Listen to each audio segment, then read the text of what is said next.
The level 51 target is significantly more challenging than the level 50, but today I want to run through this with my Retaliator fleet, including evade on ship number 5. Hey everyone, Debra here, and welcome back to another Battle Pirates video. If you have not watched the level 50 target, I would do that first. A lot of the things I'm explaining about the evade ship number 5 and not the flag is related directly to that. Explaining that video, this one is much faster paced because of the big ballista in here, so that's why I can't really go through and talk that slowly through a lot of this. Let's go ahead and get started. What I want to do is point out when I'm taking out which turret clusters and how I'm going to avoid having the ballista fire at me and take damage. Now what I want to do right here is stack up and go immediately for the Wendigo launcher right here and have the evade ship, the tank, be slightly closer to that one and try and reduce damage from there. As soon as that's down, and even as I fire the last salvo toward that, I'm going to shift focus to the other 3 turrets, take those guys out, and be ready to turn around and actually turn around ahead of time so I can get back behind the wall before the ballista fires again.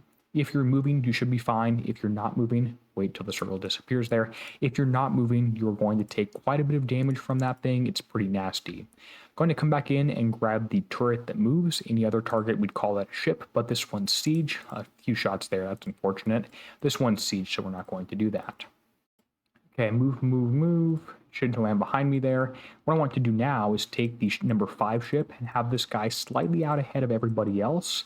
And that should mean that every single turret on this cluster center platform right here is firing at the one with a ton of evade, and it's just one ship, takes less damage than everything that's being splashed on. That's the short version of the level 50 video. At this point, we can slow down a little bit because the ballista turret is dead, and we can engage a ton of other things in a little bit more of a focused manner. I want to kill the turret cluster. Oh, that's my list right there. You didn't see that. I want to engage the turret cluster of 3 right here. In order to do that, I'm going to click on the range turret right here, get close to that guy, get everyone stacked up kind of close with ship number 5 moved off to the left. What I want to do with ship number 5 is have this guy actually draw fire from everybody and use these mountains right here to block the 2 coax turrets. So I think right about there would do it, and everyone else is going to duck in and hopefully avoid damage from everything because they should all be further away than everything. You can see that's working there, and turret on the left is sneaking up. We're going to see if we can avoid taking damage from him, the moving turret. And right here you can see ship number 5 is drawing fire from the 2 coax turrets. I'm going to move that super close, stop right there, and then take the damage stack and move them so that they are further away and are doing damage to those turrets. Now what you don't want to do here, and again ask me how I know, is run directly straight because you'll end up inside the firing arc specific turret and take a ton of damage. Instead, you're going to shift your focus towards the top of the target against the cluster of 4 right here. You can click on that one if it helps you. If not, don't worry about it. And have ship number 5 out to the right a little bit and move everyone, like I said, closer to there, and that should mean that you get in here, have all the damage on ship number 5 versus the regular ones. You even have it rotating, moving a little bit. That will help against damage from the Drak coax if you want, and that's most of that in that target. Now at this point, especially if you're using my exact build here, you can stack up the ships and even just press auto, and that will move everything closer to these 2 Wendigos. Number 5 will be further ahead and it will be faster.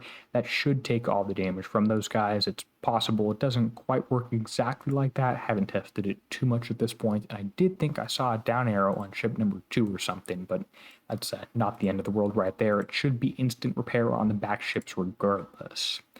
Dead spot right here, if you click on one and then shift click on the other, you can see the dead spots against the disruptor cannon turrets. Move close to these guys and take them down. That's just about it. Once those 2 or 3 are dead here, you can do the same thing with the cluster on the left side. Again, just get in the mid-range and don't go too close to the one that has the firing arc right there, the glacial looking turret, and that's about that.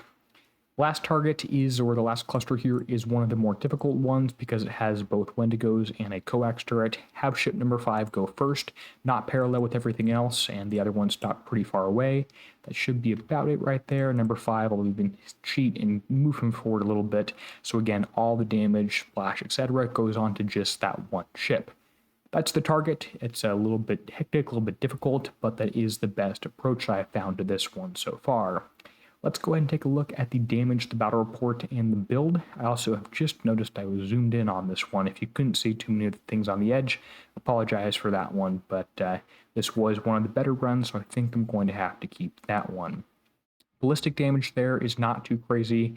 That's going to be the majority of that one. A little bit of radioactive. Unfortunately, it seems that my tank was not always the closest to Wendigos, is what this is telling me there, or I just got unlucky on the evade.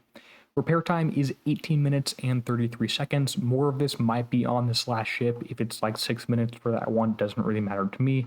I'll just go back to base, repair that one, let it actually repair physically for a minute, and come back and speed that one up. That is the evade build. It doesn't even have the U3 heavy armor. It is U3 with tokens, but doesn't even have one regular armor on it either.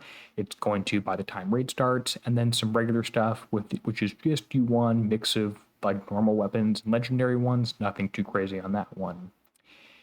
I want to give a huge thank you to the channel members whose names are appearing on the end screen now. They're helping make videos like this one possible.